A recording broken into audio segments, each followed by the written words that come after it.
Hello friends, आज nitrogen family का third lecture अपन start करने जा रहे हैं। ठीक है ना। कल तक अपन ने जो है नाइट्रस एसिड के बारे में पढ़ा था और ब्राउन रिंग टेस्ट भी पढ़ा था, इंपॉर्टेंट ब्राउन रिंग टेस्ट। इसके अलावा अपन ने पढ़ा था नाइट्रोजन +3 और -3 वाले जो है वो आपस में कम प्रपोर्शनेट होते हैं और N2 गैस देते हैं। ठीक है ना, जो एक इंपॉर्टेंट टेस्ट होता है और ये मैंने टाइप्स ऑफ रिएक्शन के अंदर कम प्रपोर्शनेशन में भी डिस्कस किया था। ठीक है, तो आप लोगों ने NCERT कब पढ़ी होगी, उसके अंदर 12th क्लास NCERT के अंदर ये जो है चैप्टर दिया गया है नाइट्रोजन फैमिली। उसके बाद में आज अपन पढ़ने जा रहे हैं नाइट्रिक एसिड। इसी के साथ में नाइट्रिक एसिड कंप्लीट होते ही अपना नाइट्रोजन फैमिली में नाइट्रोजन वाला पार्ट कंप्लीट हो जाएगा। फिर अपन फॉस्फोरस से रिलेटेड कंपाउंड्स की बात करेंगे। ठीक है, चलिए डिस्कस करते हैं। HNO3 बड़ा ही इंपॉर्टेंट टॉपिक है और केमिकल रिएक्शंस में कई जगह यूज़ किया जाता है।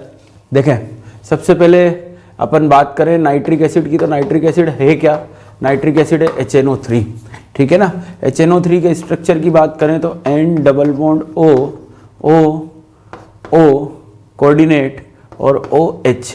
इस तरीके से नाइट्रोजन का हाइब्रिडाइजेशन यहाँ पे sp3 होता है, sp2 होता है क्योंकि जितने भी सेकंड पीरियड के ऑक्सी एसिड है उन सब का हाइब्रिडाइजेशन अपन क्या बोलते हैं, sp2 होता है, जो कि अपन ने पढ़ा था ऑक्सी एसिड के अंदर। ठीक है, चलिए देखें यहाँ पे अब अपन प्रिपरेशन पे चलते हैं। प्रिपरेशन की बात करें तो ओस्टवाल्ड प्रोसेस अपन यहाँ पे पढ़ते हैं, ओस्टवाल्ड्स प्रोसेस। ठीक है, बहुत सिंपल सा है ओस्टवाल्ड प्रोसेस। अमोनिया लेते हैं अपन, स्टार्टिंग क्या लेते हैं, अमोनिया। ये अपन ने preparation of uses of ammonia के अंदर भी पढ़ा था कि important nitrogen containing important reagents बनाने के लिए NH3 का यूज़ किया जाता है और HNO3 बनाने के लिए अपन स्टार्टिंग मटेरियल NH3 लेते हैं। ठीक है ना। NH3 की रिएक्शन ऑक्सीजन से करवाते हैं। यहाँ पे प्लेटिनम या रोडियम कैटेलिस्ट का अपन यूज़ करते हैं और इसको गर्म करते हैं। ठीक है ना। और जब गर्म करेंगे तो O2 टूटेगा, नाइट्रोजन का ऑक्सीडेशन होगा, हाइड्रोजन का ऑक्सीडेशन होगा। एक स्टेप की अगर अपन बात करें तो नाइट्रोजन के ऑक्सीडेशन पे अपन को N2, NH3 के ऑक्सीडेशन पे अपन को N2 मिलती है। पर यहाँ पे जब आप कैटलिस्ट यूज़ करते हो तो रिएक्शन एक स्टेप और आगे चली जाती है और N2 कन्वर्ट हो जाता है बेटा किसके अंदर, NO के अंदर। इस तरीके से यहाँ पे जो प्रोडक्ट मिलता है NO और साथ में क्या मिलता है, H2O। NO जो है वो पैरामैग्नेटिक गैस से पढ़ा था अपन ने। ठीक है ना। एटमॉस्फेरिक ऑक्सीजन से रिएक्शन करके NO कन्वर्ट हो जाती है किसके अंदर बेटा, NO2 के अंदर। NO2 नाइट्रोजन की ऑक्सीडेशन स्टेट +4 है, +4 है तो ये मिक्स एनहाइड्राइड होगा तो NO2 को पानी में डालेंगे। बोलो क्यों भाई, अपन ने पढ़ा था ना हाइड्रोलिसिस के अंदर, NO2 को किसके अंदर डालेंगे बेटा, पानी के अंदर डालेंगे। पानी में डालेंगे तो बनेगा क्या, HNO2 और साथ में क्या बनेगा, HNO3 बन जाएगा। ठीक है, HNO3 तो ठीक है। पर HNO2 की बात करें तो HNO2 अपन ने लास्ट लेक्चर में पढ़ा था, अनस्टेबल होता है, अस एसिड होता है, रूम टेम्परेचर पे डिस्प्रोपोर्शनेट हो जाता है और देता है क्या, HNO3 और साथ में क्या, NO गैस है। इस गैस को वापस NO वाले चेंबर में भेज देंगे। इस तरीके से जो अपन को प्रोडक्ट मिलेगा वो अपना HNO3 प्रोडक्ट होगा। ठीक है ना। तो इस प्रोसेस का नाम है ओस्टवाल्ड प्रोसेस। फिर से वापस स्टार्ट करते हैं। वैसे तो NH3 का ऑक्सीडेशन होता है तो N2 मिलती है, पर N2 जो है वो एटमॉस्फेरिक ऑक्सीजन से रिएक्शन करेगी। पर प्लेटिनम कैटलिस्ट है, मिलना N2 चाहिए था पर एक स्टेप आगे चले जाएंगे क्योंकि कैटलिस्ट यूज कर लिया है तो रिएक्शन थोड़ी सी ज़्यादा हो जाएगी और बन जाएगा क्या, NO एटमॉस्फेरिक ऑक्सीजन से रिएक्शन करके NO2 बनाती है। NO2 जो है वो मिक्स एनहाइड्राइड है जिसकी ऑक्सीडेशन स्टेट +4 है। याद करो, odd group even oxidation state और even group odd oxidation state. तो NO जो है एटमॉस्फेरिक ऑक्सीजन से रिएक्शन करके रेडिश ब्राउन कलर की गैस NO2 बनाती है। NO2 वाटर के साथ रिएक्शन करके HNO2 HNO3 बनाता है। ठीक है ना। और HNO2 जो है वो HNO3 + NO के अंदर डिस्प्रोपोर्शनेट हो जाता है क्योंकि वो कौन सा एसिड है, अस एसिड है। ठीक है ना। डिस्प्रोपोर्शनेट होगा पर ये अनस्टेबल होता है तो रूम टेम्परेचर पे डिस्प्रोपोर्शनेट हो जाता है। ये इसकी इंडस्ट्रियल प्रिपरेशन हो गई। लैब मेथड में बात करें तो AgNO3 ले सकते हैं अपन। ठीक है ना। AgNO3 की रिएक्शन अपन H2SO4 से कराएं। H2SO4 अपन को यहाँ पे कॉन्सेंट्रेट लेना पड़ेगा क्योंकि HNO3 क्या होता है, स्ट्रॉन्ग एसिड होता है। स्ट्रॉन्ग एसिड होता है, इसका मतलब NO3 नेगेटिव जो है वो वीक बेस होता है। Stronger the acid weaker the base. ठीक है ना। तो इसकी H+ एफिनिटी जो है वो कम होती है। H प्लस एफिनिटी क्या होती है बेटा, कम होती है। तो अपन बात कर रहे हैं AgNO3 H2SO4 कॉन्सेंट्रेट लेंगे, हॉट नहीं होना चाहिए, हॉट नहीं होना चाहिए, क्योंकि HNO3 जो है वो डीकम्पोज हो जाता है ना, पहले देता है N2O5 है ना, साथ में क्या H2O, और N2O5 टूट के देता है क्या NO2 प्लस हाफ O2, और ये रिएक्शन मात्र कितने 40 डिग्री सेंटीग्रेड पर हो जाती है। इस वजह से अपन क्या है कॉन्सेंट्रेट तो लेते हैं पर इसका टेम्परेचर जो है वो कम रखते हैं, जिससे कि H प्लस दे HNO3 बने, और HNO3 बने पर वो टूटे ना। अगर हॉट ले लिया तो HNO3 डिकम्पोज होके क्या दे देगा, NO2 प्लस O2 दे देगा। इस तरीके से HNO3 H2SO4 के साथ रिएक्शन करके HNO3 और साथ में क्या दे देगा, He2SO4 दे देगा। लैब के अंदर इस तरीके से HNO3 को बनाया जा सकता है। ये HNO3 की दो प्रिपरेशन हो गई, एक लैब मेथड हो गया, एक कौन सा ओस्टवाल्ड प्रोसेस हो गया। चलिए यहाँ पे ये एक मेथड और ये दूसरा मेथड, ठीक है ना। चलो नेक्स्ट देखते हैं अपन। यहां से अपन ने एक चीज और पढ़ ली, डीकम्पोजिशन, डीकम्पोजिशन, ठीक है। अब आ जाते हैं अपन इसकी प्रॉपर्टीज पे। प्रॉपर्टीज HNO3 प्योर जो होता है, HNO3 प्योर, HNO3 प्योर जो है वो कलरलेस लिक्विड होता है। क्या होता है बेटा, कलरलेस लिक्विड होता है, ठीक है ना। पर sometimes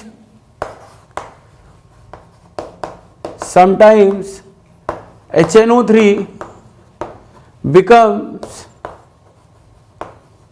yellow due to presence of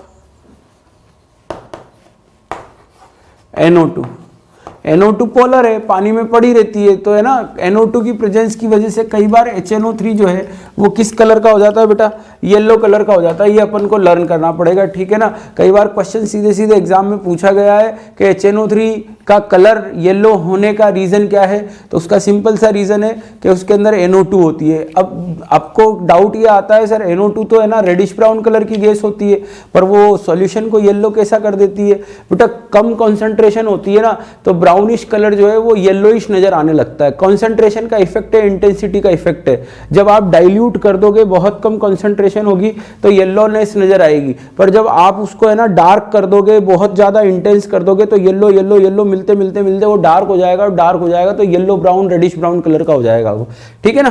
तो प्योर HNO3 तो कलरलेस लिक्विड होता है, पर उस कभी कभी येलो हो जाता है, किसकी प्रेजेंस की वजह से, NO2 की प्रेजेंस की वजह से। और अगर अपन बात करें तो ये स्ट्रॉन्ग एसिड होता है, स्ट्रॉन्ग एसिड होता है, बट एसिडिक नेचर जो है, एसिडिक नेचर, ठीक है ना, वो इसका HNO3 का कम होता है किससे, H2SO4 से। किसकी बात कर रहे हैं अपन, HNO3 का जो एसिडिक नेचर है वो किससे कम होता है, H2SO4 से, ठीक है ना। पर अगर मैं ऑक्सीडाइजिंग नेचर की बात करूं, ऑक्सीडाइजिंग नेचर, तो ऑक्सीडाइजिंग नेचर जो है वो HNO3 का ज्यादा होता है किससे, H2SO4 से। इसीलिए अब यहां से सुनना बात को कि जो अपना HNO3 है और H2SO4 है, ऑक्सीडाइजिंग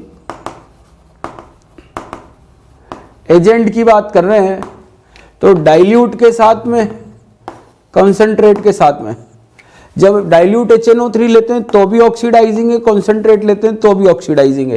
पर जब डाइल्यूट H2SO4 लेते हैं तो ऑक्सीडाइजिंग नहीं है, पर कॉन्सेंट्रेट H2SO4 ऑक्सीडाइजिंग एजेंट है।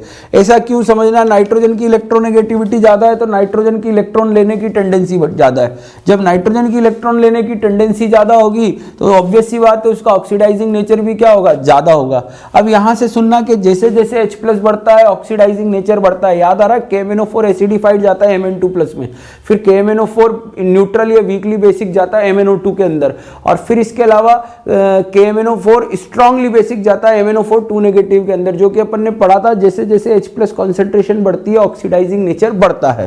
तो डाइल्यूट और कॉन्सेंट्रेट, अब आपने डाइल्यूट HNO3 लिया, कॉन्सेंट्रेट HNO3 लिया, तो कॉन्सेंट्रेट HNO3 हमेशा तो क्या देगा बेटा, जल्दी बताओ, वो H प्लस कॉन्सेंट्रेशन ज़्यादा रखेगा, H प्लस कॉन्सेंट्रेशन ज़्यादा रखेगा तो ऑक्सीडाइजिंग होगा, डाइल्यूट भी ऑक्सीडाइजिंग होगा, पर H प्लस कॉन्सेंट्रेशन कम होगी, ऑक्सीडाइजिंग नेचर कम होगा।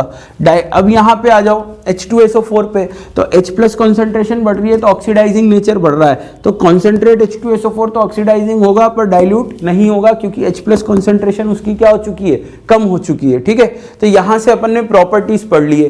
क्या क्या प्रॉपर्टीज पढ़ी अपन ने, प्रिपरेशन पढ़ी है, और प्योर HNO3 कलरलेस लिक्विड होता है, पर इम्प्योर मतलब NO2 की प्रेजेंस की वजह से कभी कभी वो येलो कलर का भी हो जाता है। इसके अलावा एसिडिक नेचर की बात करें तो H2SO4 का एसिडिक नेचर ज़्यादा है किससे, HNO3 से, पर ऑक्सीडाइजिंग नेचर जो है वो HNO3 का ज़्यादा है किससे, H2SO4 से। ये इस चीज़ से भी पता चल सकता है कि डाइल्यूट HNO3 जो है वो ऑक्सीडाइजिंग एजेंट है, पर डाइल्यूट H2SO4 ऑक्सीडाइजिंग एजेंट नहीं है। अब ये ऑक्सीडाइजिंग नॉन ऑक्सीडाइजिंग क्या चक्कर है, इसको भी समझना। चलिए देखें,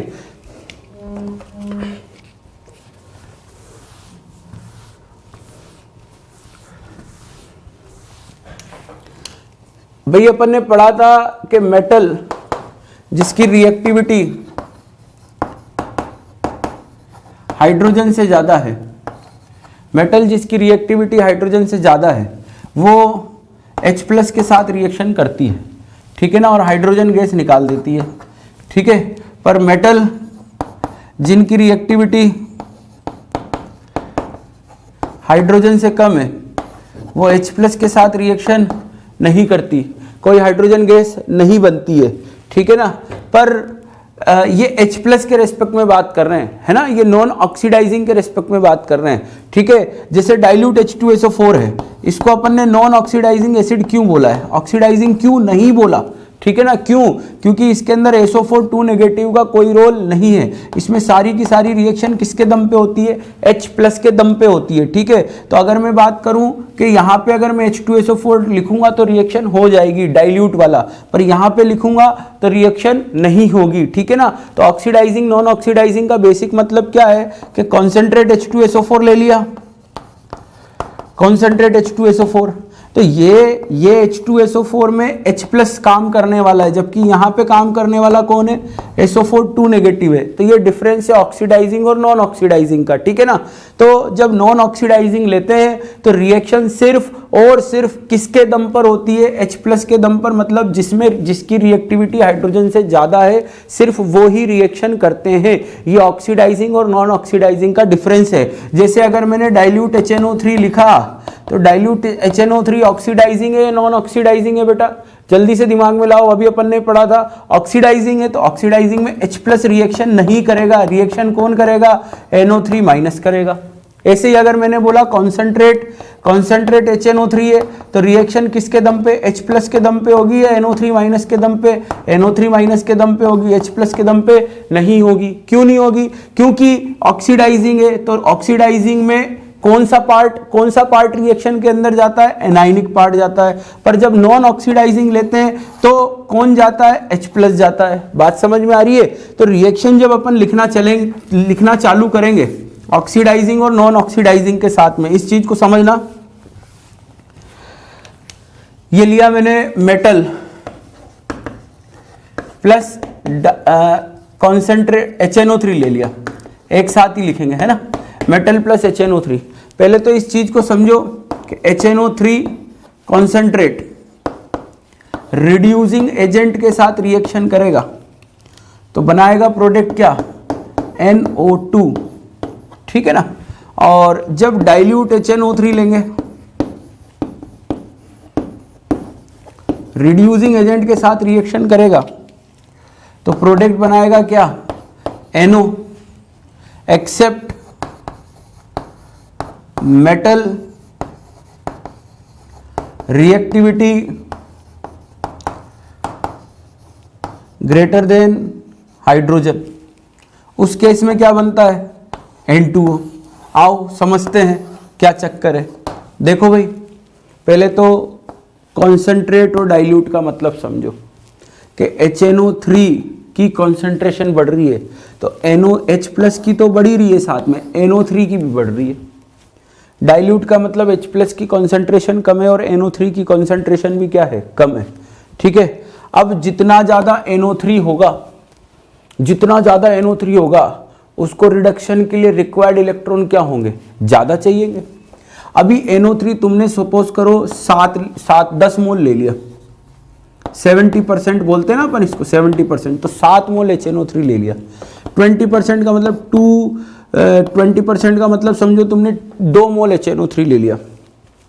अब क्या हुआ, पानी बराबर सब में, तुमने जिंक डाला, कॉपर डाला, ठीक है, जिंक 2 इलेक्ट्रॉन देगा, तो 7 मोल के लिए 2 इलेक्ट्रॉन, 2 मोल के लिए 2 इलेक्ट्रॉन, 7 जनों में 2 पिज्जा आपको डिवाइड करने और 2 जनों में 2 पिज्जा डिवाइड करने, तो ज्यादा पिज्जा किस में मिलेगा, 2 जनों में मिलेगा। वैसे ही 7 NO3 के अंदर 2 इलेक्ट्रॉन देने और 2 NO3 में 2 इलेक्ट्रॉन देने, तो ज्यादा इलेक्ट्रॉन किस में मिले, इसमें मिले, तो ज्यादा रिडक्शन किसका हुआ, इसका हुआ। इसलिए ये नाइट्रोजन +4 में गया, ये नाइट्रोजन +2 में गया।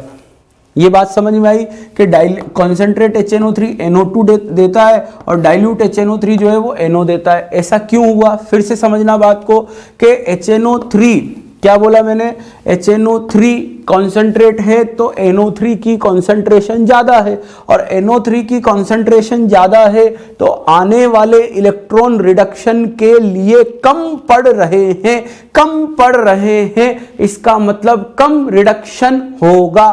रिडक्शन होगा, इसलिए +5 से +4 में ही गया, और जब यहां +5 लिया तो +5 से +2 में गया, तो यहां रिडक्शन ज्यादा हुआ, यहां रिडक्शन कम हुआ। ये बात समझ में आई। फिर समझना, एक्सेप्ट मेटल, क्या बोला मैंने, except metal reactivity greater than hydrogen, N2O product मिला, ऑक्सीडेशन स्टेट क्या आई, +1 आई, क्योंकि मेटल जिनकी रिएक्टिविटी हाइड्रोजन से ज्यादा है वो थोड़े अच्छे रिड्यूसिंग एजेंट है, और थोड़े अच्छे रिड्यूसिंग एजेंट है इसलिए वहां पे थोड़ा सा रिडक्शन ज्यादा होगा, और रिडक्शन ज्यादा होगा तो +2 से किसके अंदर आ जाएगा, +1 के अंदर आ जाएगा। इस तरीके से यहां पे प्रोडक्ट N2O बन जाएगा। बात समझ में आई। तो अब रिएक्शन लिखना चालू करते हैं। देखें यहां पे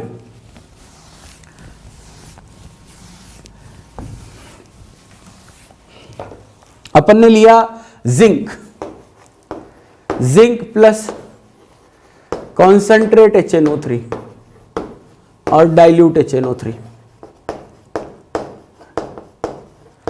देखो, मेटल रिएक्टिविटी हाइड्रोजन से ज्यादा, ऑक्सीडाइजिंग एजेंट दोनों रिएक्शन करेंगे तो एक में NO2 गैस निकलती है, एक में N2O बनता है, क्योंकि मेटल जिसकी रिएक्टिविटी हाइड्रोजन से ज़्यादा है वो डाइल्यूट HNO3 का थोड़ा ज़्यादा रिडक्शन कर देता है, और थोड़ा ज़्यादा रिडक्शन कर देता है तो अपन को मिल जाता है क्या, N2O। ठीक है ना।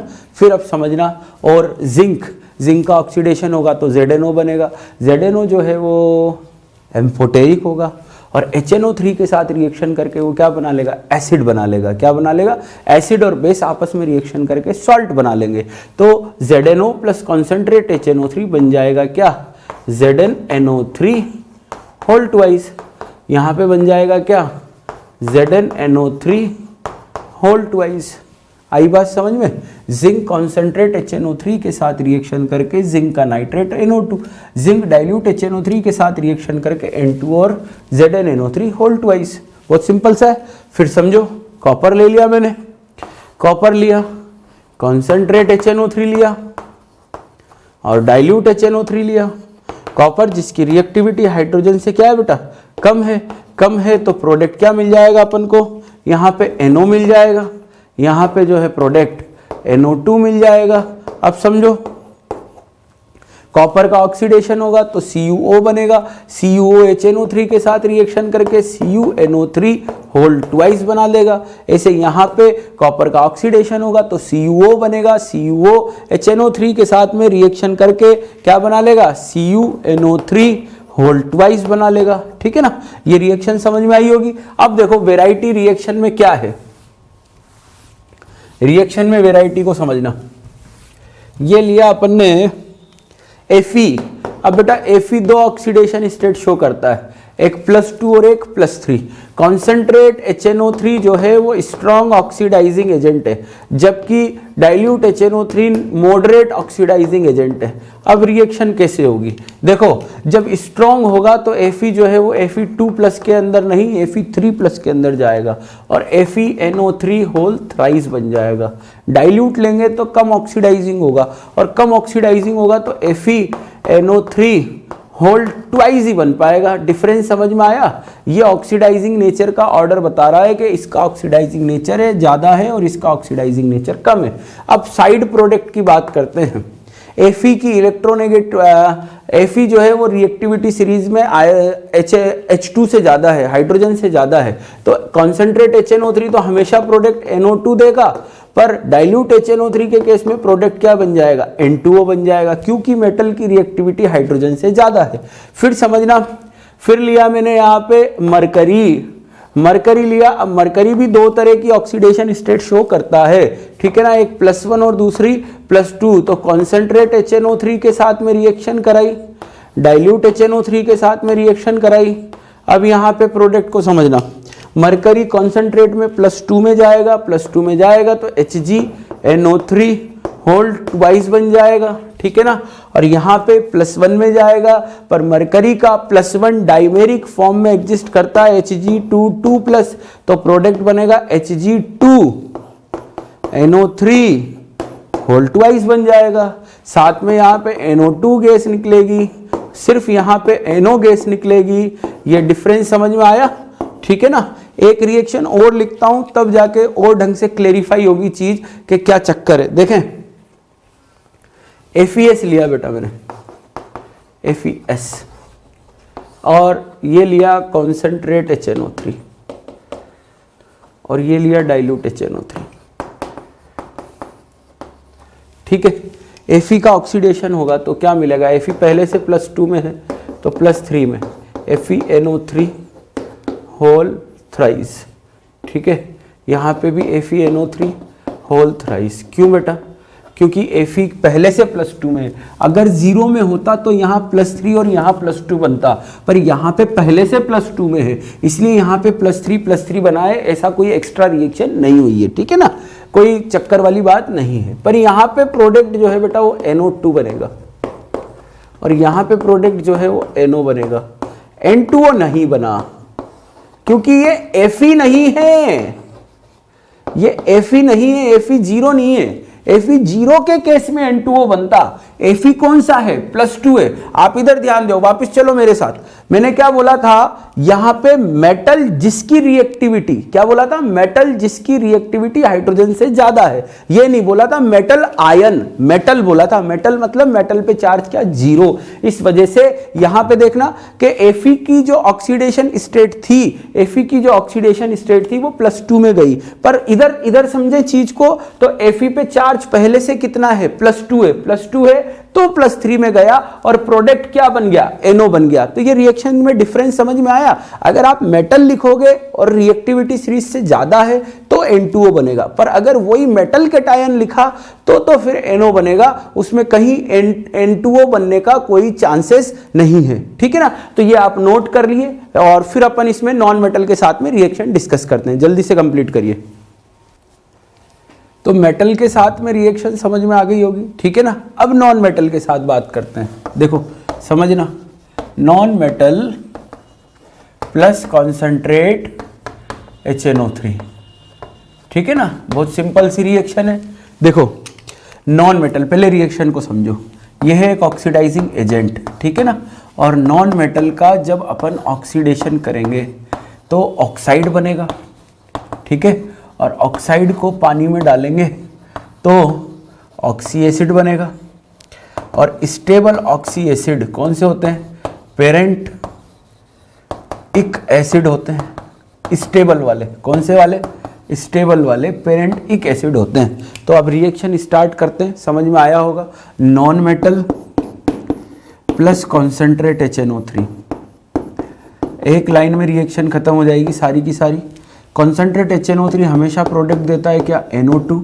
नॉन मेटल का ऑक्सीडेशन होगा, और ऑक्सीडेशन होगा तो अपन को क्या मिलेगा बेटा वहाँ पे है पेरेंटिक एसिड। अभी समझाया ना, पेरेंटिक एसिड। क्यों मिला पेरेंटिक एसिड? क्योंकि नॉन मेटल का ऑक्सीडेशन हुआ, ऑक्साइड को पानी में डाला तो क्या बन जाएगा, ऑक्सी एसिड बन जाएगा। तो देखें यहाँ पे अपन रिएक्शन स्टार्ट करते हैं बेटा।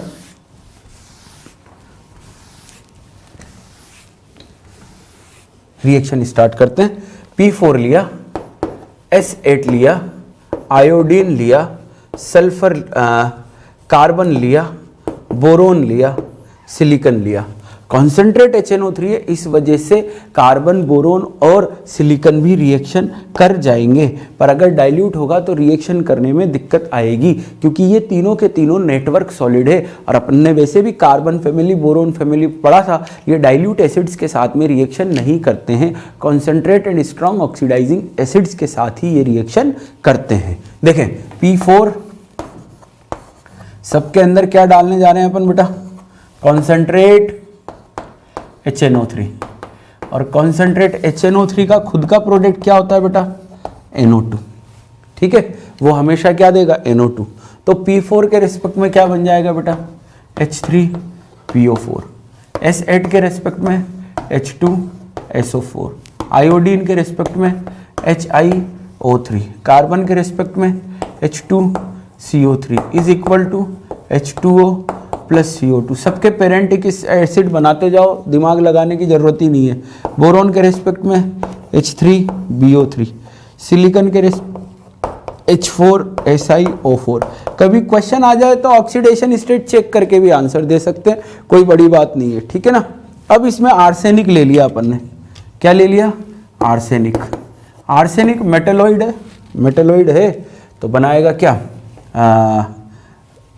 Oxy acid. ठीक है, तो H3AsO4, क्योंकि आर्सेनिक की +5 स्टेबल होती है और +5 एसिडिक होता है, तो H3AsO4 का फॉर्मेशन हो जाएगा। ठीक है, तो ये इसी के साथ में अपनी HNO3 कॉन्सेंट्रेट की रिएक्शन मेटल के साथ में कंप्लीट होती है, नॉन मेटल के साथ में कंप्लीट होती है। नेक्स्ट अगर अपन बात करें सिंपल और रिएक्शंस की कॉन्सेंट्रेट HNO3 की, तो कॉन्सेंट्रेट HNO3 जो है वो सॉल्ट्स को डिसॉल्व करने में काम में लिया जाता है। किसको, सॉल्ट्स को डिसॉल्व करने के काम में लिया जाता है। बहुत सिंपल सा कॉन्सेप्ट है, क्योंकि ये H+ भी दे सकता है और ये ऑक्सीडाइजिंग एजेंट भी है। ठीक है ना, तो दोनों काम एक साथ कर सकता है। सीरीज अगर याद हो तो सीरीज में ये Cl2, फिर कॉन्सेंट्रेट HNO3, फिर कॉन्सेंट्रेट H2SO4। याद आ रहा है, कल नेट से बर्बाद करी नाइट, फिर याद आई पढ़ाई। ठीक है ना, तो उस तरीके से रिएक्शन अपन लिखने जा रहे हैं। कॉन्सेंट्रेट HNO3 जो है वो एसिड बेस दोनों रिएक्शन, मतलब बेस के साथ एसिड बन के रिएक्शन शो करेगा। तो जैसे मैंने NaOH लिया तो प्रोडक्ट बन गया क्या, NaNO3। ये अदर प्रॉपर्टीज में अपन बात कर रहे हैं, साथ में वाटर। यहाँ पे N2O नहीं बने, NO2 नहीं बनेगा, ऐसा नहीं है। कॉन्सेंट्रेट HNO3 देखो और तुम डायरेक्ट NO2 बना दो। NO2 तो तभी बनेगा बेटा जब रेडॉक्स रिएक्शन हो रही है, बिना रेडॉक्स रिएक्शन के NO2 बनाने की जरूरत नहीं है। अभी यहाँ पे जो रिएक्शन है, इस रिएक्शन को क्या बोलते हैं अपन, एसिड बेस रिएक्शन बोलते हैं। क्या बोलते हैं, एसिड बेस रिएक्शन बोलते हैं। ठीक है, नेक्स्ट उसके बाद में आ जाते हैं अपन किसके ऊपर, कॉन्सेंट्रेट HNO3। अब आप Cl- लोगे तो रिएक्शन ही नहीं होगी। क्यों नहीं होगी, क्योंकि Cl2 की ऑक्सीडाइजिंग पावर जो है वो कॉन्सेंट्रेट HNO3 से क्या होती है, ज़्यादा होती है। जब भी तो आप एक्वा रेजिया जो बोलते हो, एक्वा रेजिया नाम सुना है ना बेटा, एक्वा रेजिया, ये होता है HNO3 और HCl। तभी तो क्या होता है कि HNO3 Cl- को ऑक्सीडाइज नहीं कर पाता है, HNO3 Cl- को ऑक्सीडाइज नहीं कर पाता है, दोनों एक साथ रह पाते हैं। अगर वो ऑक्सीडाइज कर देता तो फिर बात ही खत्म थी, वो रिएक्शन में पार्टिसिपेट कर ही नहीं सकता था। ठीक है ना, इसलिए अपन क्या करते हैं वहाँ पे, इनको, इस सीरीज को इसीलिए लिखा गया है कि Cl- को वो Cl2 में कन्वर्ट नहीं कर सकता। फिर अगर मैं Br- लेऊंगा तो Br2 में कन्वर्ट कर देगा, क्योंकि पीछे आएगा। ठीक है ना, I- लेऊंगा तो I2 में कन्वर्ट कर देगा, H2S लेऊंगा तो सल्फर में कन्वर्ट कर देगा, SO2 लूंगा तो H2SO4 में कन्वर्ट कर देगा। ठीक है, H3PO2 लेऊंगा तो H3PO3 में कन्वर्ट कर देगा और सबका एक कॉमन प्रोडक्ट होगा क्या, NO2, क्योंकि कॉन्सेंट्रेट HNO3 यहाँ पे ऑक्सीडाइजिंग एजेंट की तरह काम कर रहा है और ऑक्सीडाइजिंग एजेंट की तरह काम कर रहा है, दूसरे को ऑक्सीडाइज कर रहा है, खुद का रिडक्शन कराएगा तो प्रोडक्ट NO2 मिलेगा। पर यहाँ पे समझना बात को कि एसिड बेस रिएक्शन होगी और एसिड बेस रिएक्शन होगी तो वहाँ पे NO2 गैस नहीं निकलेगी, सिंपल NaNO3 का फॉर्मेशन होगा। ठीक है, तो ये अपनी केमिकल प्रॉपर्टीज कंप्लीट होती है किसकी, HNO3 की। चलिए अब आ जाते हैं अपन यूजेस के ऊपर। देखें यहां पे लिख लिया होगा, ये लिखते चलें भाई सब साथ के साथ, वैसे आपको नोट्स के अंदर सारी चीजें मिलेंगी फिर भी लिखते चलें। देखें यूजेस ऑफ नाइट्रिक एसिड की बात कर रहे हैं अपन। The major use of nitric acid is in the manufacture of ammonium nitrate. ठीक है ना, अभी HNO3 बनाया, NH3 के साथ रिएक्शन कराएंगे तो अमोनियम नाइट्रेट बन जाएगा for fertiliser and other nitrate for use in explosive and pyrotechnics. Pyrotechnics का मतलब क्या हो गया बेटा, फटाका मतलब गर्म करना। ठीक है ना, पायरो का मतलब गर्म हो गया, पर जहाँ पे वो एक्सप्लोजिव रिएक्शंस होती है, फायरवर्क्स होता है, उसे अपन क्या बोलते हैं, पायरोटेक्निक। और अमोनियम नाइट्रेट को मैंने बताया था बम बनाने में यूज करते हैं, मैंने बनाना भी सिखाया था बम आपको। ठीक है ना, नेक्स्ट उसके बाद में बात करें, it is also use for preparation of nitroglycerin. ये भी एक नाइट्रोग्लिसरीन जो है एक्सप्लोजिव होता है एक तरीके का। Tri nitro toluene and other organic nitro compounds, nitration जो करवाते हैं बेंजीन रिंग पे, उसमें अपन HNO3 और H2SO4 का मिक्सचर लेते हैं। बहुत सिंपल सी रिएक्शन है, इस रिएक्शन को समझना कि HNO3 एंड H2SO4 लेते हैं। H2SO4 कॉन्सेंट्रेट होता है, H प्लस देता है किसको, HNO3 को, तो वहाँ से NO2 पॉजिटिव बनता है और NO2 पॉजिटिव बेंजीन रिंग पे जाके अटैक कर देता है, इस तरीके से नाइट्रेशन हो जाता है। ठीक है, other major uses in the pickling of stainless steel, etching of metals and as an oxidiser in rocket fuel. ठीक है, HNO3 है, ऑक्सीडाइजिंग एजेंट है, तो वो रॉकेट फ्यूल के अंदर ऑक्सीडेंट का काम करता है। इसके अलावा ईचिंग ऑफ मेटल, अपन ने देखा है कि HNO3 कई सारी मेटल्स को डिसॉल्व करने के काम में लिया जाता है, तो ईचिंग मेटल को हटाने में अपन किसका यूज करते हैं, HNO3 का यूज करते हैं। इसके अलावा पिकलिंग ऑफ स्टेनलेस स्टील, इस चीज को समझना, स्टेनलेस स्टील के ऊपर जब दूसरी मेटल्स की इंप्योरिटी होती है तो अपन हाईली कॉन्सेंट्रेट HNO3 डाल देते हैं। याद आ रहा होगा, एक ट्रिक बताई थी आपको, फेंको नहीं करारे आलू और बेर, याद आ रहा है, फेंको नहीं करारे आलू और बेर, फेंको नहीं करारे आलू और बेर। ठीक है ना, ये आपको मैंने ट्रिक बताई थी। इस ट्रिक में मैंने क्या बोला था कि ये जो मेटल्स हैं वो 80% HNO3 हाईली कॉन्सेंट्रेट तो जो अपन पढ़ते हैं वो 70% होता है। मेटल प्लस 80% के HNO3 नो रिएक्शन, ये जितनी भी मेटल्स हैं ये सब 80% HNO3 के साथ में रिएक्शन नहीं करती है। स्टेनलेस स्टील के अंदर मेजर कंटेंट किसका होता है, आयरन का होता है। स्टेनलेस स्टील है ना, तो स्टील के अंदर क्या हो गया, मेजर कंटेंट आयरन का हो गया। उसके ऊपर जो दूसरी मेटल्स की इंप्योरिटी, तो अपन क्या करते हैं, हाईली कॉन्सेंट्रेट HNO3 डाल देते हैं, तो उसकी सरफेस पे जितनी भी मेटल है उन सब की इंप्योरिटी को पिक कर लिया जाता है। और पिक करने के लिए वर्ड यूज किया जाता है पिकलिंग। ठीक है ना, ऑक्साइड की प्रोटेक्टिव लेयर बनने की वजह से रिएक्शन नहीं होती है, और फर्दर जो है वो पिकलिंग मतलब जो इंप्योरिटीज होती है वो पिक कर ली जाती है, हटा ली जाती है। तो स्टेनलेस स्टील की सरफेस को क्लियर करने के लिए, स्टेनलेस स्टील की सरफेस को क्लियर करने के लिए अपन हाईली कॉन्सेंट्रेट HNO3 को यूज करते हैं। और लास्ट क्या लिखा हुआ है, ईचिंग ऑफ मेटल, मैंने बताया था अभी, मेटल्स को ईच करने के लिए मतलब डिसॉल्व करने के लिए, हटाने के लिए अपन HNO3 का यूज करते हैं, क्योंकि HNO3 कई सारी मेटल्स को डिसॉल्व कर लेता है। ठीक है, तो इसी के साथ में अपना HNO3 कंप्लीट होता है। चलिए यूजेस लिखिए, फटाफट से कंप्लीट करिए।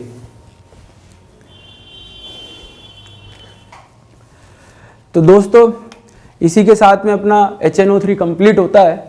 ठीक है ना, और जो इम्पोर्टेंट पॉइंट है HNO3 का कि ये मेटल को डिसॉल्व करने के काम में लिया जाता है। थोड़ा सा ध्यान रखें कि डाइल्यूट HNO3, कॉन्सेंट्रेट HNO3 दोनों के दोनों ऑक्सीडाइजिंग एजेंट है, और कॉन्सेंट्रेट HNO3 हमेशा NO2 देता है, डाइल्यूट HNO3 जो है वो इन जनरल NO देता है, बट रिएक्टिव मेटल आयन नहीं, रिएक्टिव मेटल के साथ में वो N2O गैस देता है। ये बहुत इंपॉर्टेंट पॉइंट है याद करने का, सीधे क्वेश्चन पूछा जाता है, ठीक है ना।